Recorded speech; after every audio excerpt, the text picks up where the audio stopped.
give the floor to our next guest, and that is Joseph Samec. Please come up. Thank you. You're a professor of organic chemistry at Stockholm University. Yes, You're working with bio, or what do you call lignin? Do you call it lignin in English?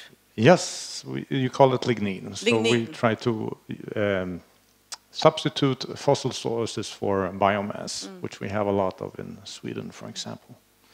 So when you've listened today and heard all those different perspectives on the system, what we should discuss now is past performance, or excellent ideas, if it's even possible to discuss that in that way. But can you please give us an example from your experience where? About what? Please. About how you came about. I was thinking of Energimyndigheten and your way of working with the founders there. Okay. I thought it was a good introduction. Yeah, so in the beginning of my career, I had an idea, and it was very applied, so I understood I should go to something that was applied. And I went to the Swedish Energy Agency, and I told them my idea, and they said... You came there and said, I have this brilliant idea. This brilliant idea. And they said, sure, this sounds good, but please go to the stakeholders and verify this. And I tried to do this, but I was not successful. And the stakeholders in this case, that was the oil refinery and the paper industry, or the forest sector. So they didn't believe in your idea? They didn't believe in my idea. Bad luck. So you gave up? I thought a little bit more and did more experiments, and then I had a new hypothesis. And then before I went to the energy agency again, I went to the stakeholders, and they said, yes, now this starts to make sense. And then I went back to the Swedish Energy Agency, and I could sit with them in a room and discuss it with them. This was like a few years after your first accountant with them, or? Yeah, I think it was 2 years like or? 2 years or something. And then they said, now it sounds like you're mature enough to write a research application. Please do this. So that was it was really luxury to sit down with the agency and discuss, and it really felt like they wanted to fund a good idea, but they had patience. How much did they look at your CV or what you did before? And At that, the Swedish Energy Agency didn't look at all. No. They saw the visionary idea of yours and saw that this was something. You have to ask them what they saw. Okay. Maybe endurance. I don't know. Maybe endurance. That could be good enough.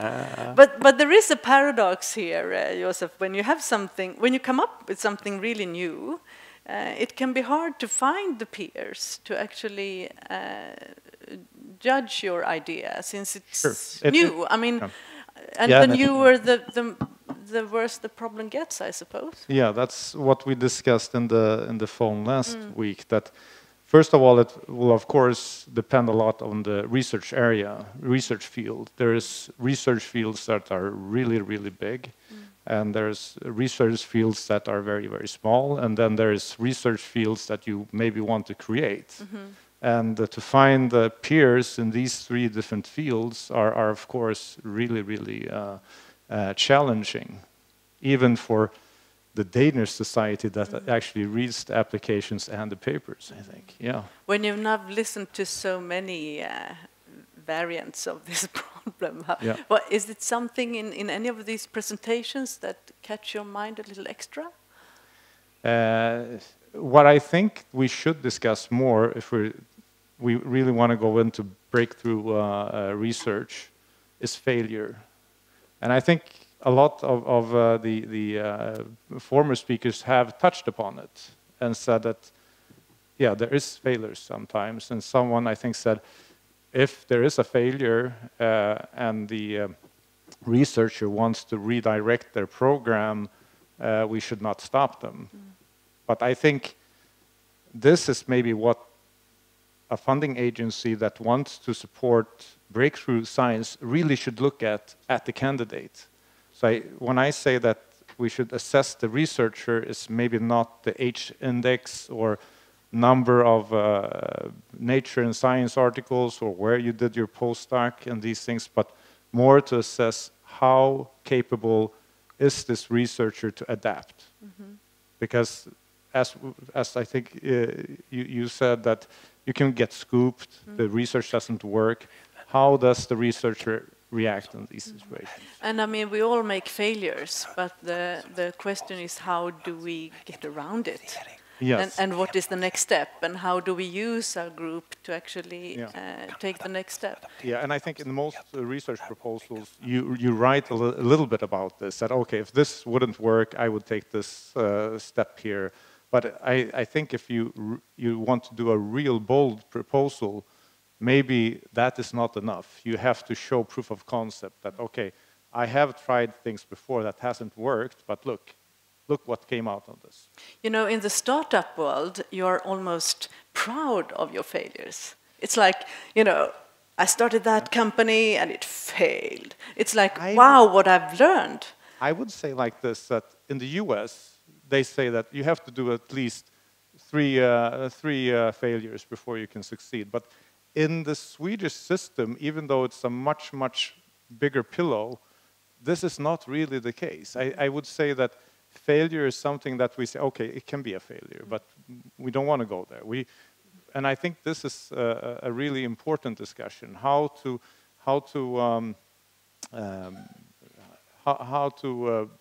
work with the failure, how to come out of the failure.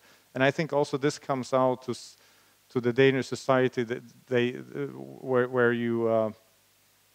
where a big difference between the Danish and the Swedish, it seemed like anyway, that the Danish will not support the failures, maybe. That's maybe the secret. Yeah, and in the academic system. And I think at some point this maybe is good. I think that we should promote the excellence, but we should also have ways when we fail. It should not be bad. We should have this experience in our system. It's not. It hurts a little bit, but we can get up again. Thank you. You know what Nelson Mandela said? I know a few things he said, but I don't know what you're thinking. I was thinking of this one. The quote is like, let's put it right now. I never lose. I either win or I learn. Yes, that's yes. That's a very good one. Thank you, Joseph Samec. Thank you. Thank you.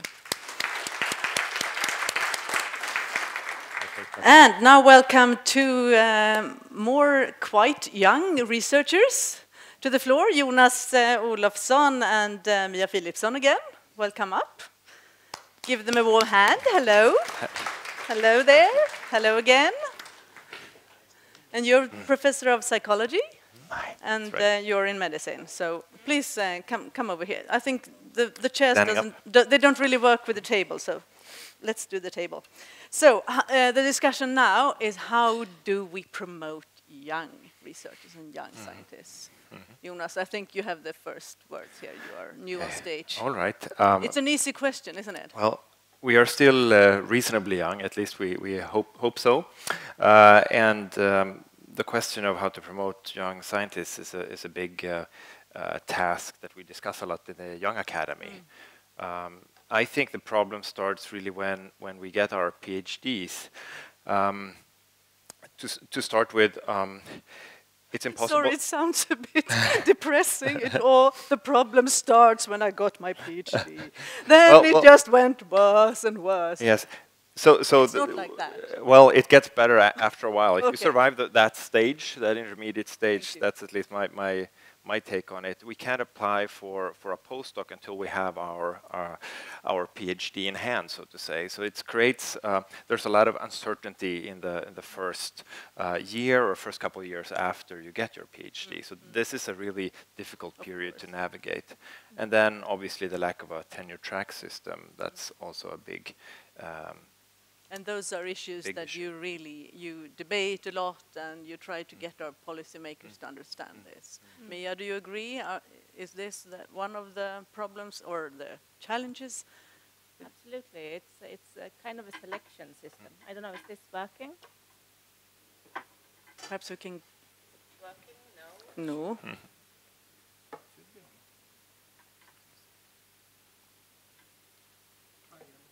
Is it Yes. Yes. Yes. So I guess we are selected, the ones that are still in science. We perhaps have been trained not to worry too much about the future economy. And we have talked a lot today about long-term funding being important for young scientists, individual grants, and those things. But I was also thinking now during lunch, I was discussing, since this review process apparently is so important, and myself, I have spent a lot of time this spring in reading other people's, young researchers' project grant applications to help them. And I think that is, of course, a very important step that we can do. But also, we were discussing with Lars Kärre if it would be valuable for these young researchers also to understand the evaluation process. I've learned a lot today by listening on the different funding strategies or the review processes at the funding agencies. And perhaps one could invite young researchers, or at least, I don't know, find means to make them understand that you shouldn't overfill your project plan. You should have a clear abstract and a not too wide aim, and that this should be, that the people that will evaluate you will also evaluate 20 other people. True. Yeah, that's important. And yeah, did you also, because I would also like to bring something else up that you and I discussed last week, and that really hurt me when you said that from your career perspective, nobody really from your home university had sort of cared about you as a, I mean, as one of those, future scientists that they really should be careful about. So it's not only about money here, it's about leadership, culture, and I would like you to comment a little on that without... Sure. And I should also say that there are functioning tenure track programs. Wallenberg Academy Fellows is one of them. So, but the tenure track system is mostly implemented via private funding agencies. So the universities need to recruit more tenure track faculty, and also give them the tools to be able to run a research group, leadership training and the project management. This is a support that I think is lacking, and that's you hear this from many parts, that we're not adequately trained always to do these practical. Of course, you're young by definition. Sure, and there should be a little more consideration of all of those facets. Like building up a research group is quite different from being a PhD student in a research group. Of course. So there's a lot of things there that I think we can do better. So learn more about the evaluation system and be attractive for external grants, such as Wallenberg and so on. But also, when it comes to the workload, then we hear much about it, that you really don't have time to do what you really want to do. Is that true, Mia? Especially for a female researcher, could that be a problem? Everybody wants you? Of course. I couldn't blame them for that. No, but it could become a problem. Well, I think one could always get help in prioritizing, right? And one can also, I don't know, we have this like depressive, optimistic view here. Usually we're not that polarized, but I mean, there has happened a lot in the Swedish system also over the years with the career systems. Sure. So it is much, it has improved a lot. And I started this day by talking to the Örebro University, who are now recruiting, I think, 20 independent young scientists. And they have even planned a tour of the funding agencies for these people, that they are also recruiting from outside Sweden, to learn the Swedish system and to learn how to navigate. But I must say that I think that writing a research plan is not a problem. I think my research really benefits from when I take time to think and to polish on this research plan. And that has to take time. And that's also something one has to teach young scientists, that it has to take time, because otherwise it would be old news. I would still be in my comfort zone, so to speak. This is your core activity, really, to formulate what you want to do, to think while you develop new methods to answer these questions that I put up. So that is time-consuming. So what does a pessimist say to that? Well, there's a lot of good things to say about the Swedish funding system. It's quite diverse, so we have a lot of different opportunities. If we can't get money from this source, we can go elsewhere. So this is a real benefit. But I agree with what was just said.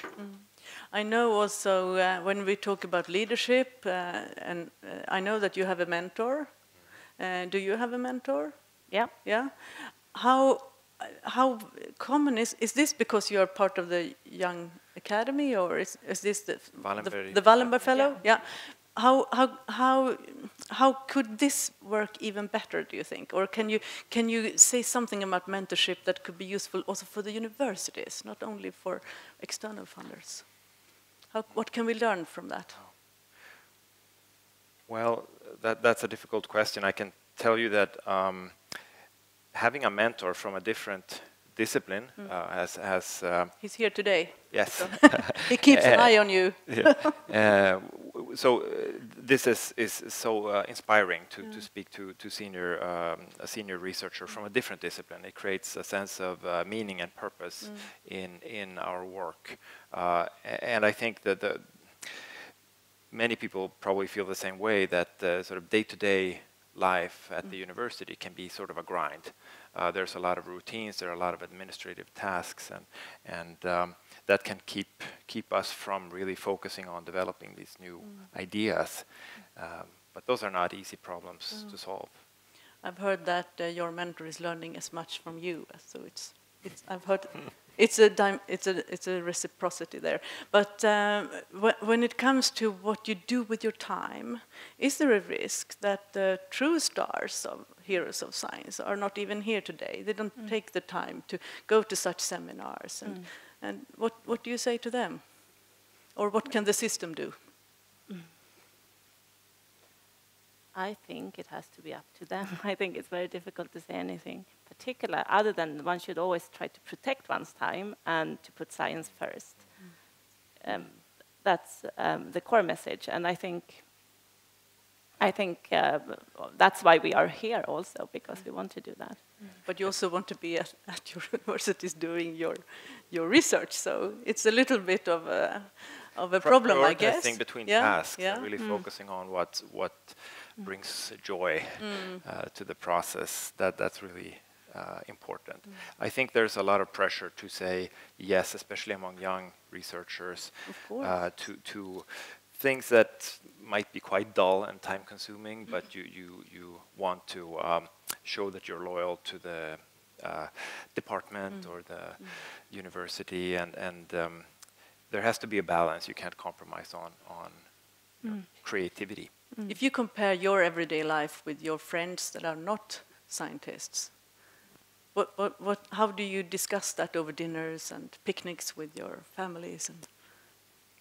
I think we do a lot of different things every day, and I think that's depending on what you want, of course. But I think it's probably good for creativity to do that, and I think. I don't know, Jonas, what do you think? I started thinking about what one of my colleagues said. He heard it from his brother, who is also a PhD, working in the industry. And he said, the reason why people in the industry want to hire people with PhDs is that we have such an incredible tolerance for boredom. We can work on a task for years and years. No results, and finally, hopefully, we'll get there. But I think that type of grit, I guess it's called in educational settings. Grit is a useful trait. It is. Any questions from you to the new generation or comments? Sven, here, please. I'm curious to know, what is your view of teaching as a part of your position at university? So I think teaching is great fun, and I've been at a university where I've taught a lot throughout since I was a PhD student. My personal view is that I think one cannot do everything at the same time. So I think one can have teaching periods and then periods with not as much teaching. And I think also that when having a research lab, I think I'm teaching my colleagues a lot all the time, or supervising the research projects. Jonas, too much teaching, too little teaching? No, teaching is really important. It really validates what you know. And I see, actually, we have in psychology so many students that are PhD students are also involved in teaching the undergrads. It is really an important part of their learning process as well, to learn how to explain to others. And it helps them understand that they are experts too, even though they are still in training. So this is important, but I think it's up to the department heads to be mindful of the fact that you can only do so much. So there's a limit as to how much teaching you can do as an emerging researcher before this starts to take a toll on your productivity, burnout, etc., stress. And also the third assignment, the outreach, can also be very rewarding when it comes to reassessing what you're doing and asking new research questions, and etc. I've heard. Absolutely. Okay. Yes, another one there and another one there. So please, Göran first and then Britt-Marie. Thank you. And then it's coffee. We actually write in the donation letters to the Academy Fellows that we want them to teach. I mean, you guys are teaching, but to my surprise, there is quite a number, maybe 1/3 of the fellows, especially the ones that comes to Sweden, that more or less refuse to teach. And I think it's an extremely big mistake if they're going to make a career in the Swedish academic system. And that's up, as you say, it's up to the head of the department to make sure that they teach so they can apply for other jobs, but also that they don't teach too much. Mia, about this with the samverkansuppgiften, you said this morning something like about that it's a new phrase. Can't you tell them about that? I think it's an excellent thing. Now when young scientists is going to do everything. Yeah. So we are launching a new dogma, which is called motverkan in Swedish. Good. Which I think is very good also for the samverkan approach, because of valuing one's time, and also not to make sure that we can really dig into the problems instead of just solving quick questions. So is this a sort of reaction towards too much outreach activities, and that you feel scattered and that you want to concentrate more? Or perhaps too much administration. I don't know. I think science has to take time, and when we hear that our PhD students are cutting seminars because of being stressed, it will not be beneficial for the research that we want to do. So we have to make sure that this time slot for thinking is still there. And so what is the aim then with motverkan? I see it as part of a widening of the concept of samverkan, that it can take many forms. We discuss in this multidisciplinary setting, which is a young academy, that samverkan has sort of a has had quite a narrow connotation of sort of solving or informing the public. It can also be making things a little more complicated and harder to solve. That can also be a benefit to society, and being a little bit on the side and please telling add people to more slow levels down. of complexity to the world. That's what we do. Yes, please do. Thank you. We had one more there. Britt-Marie, please.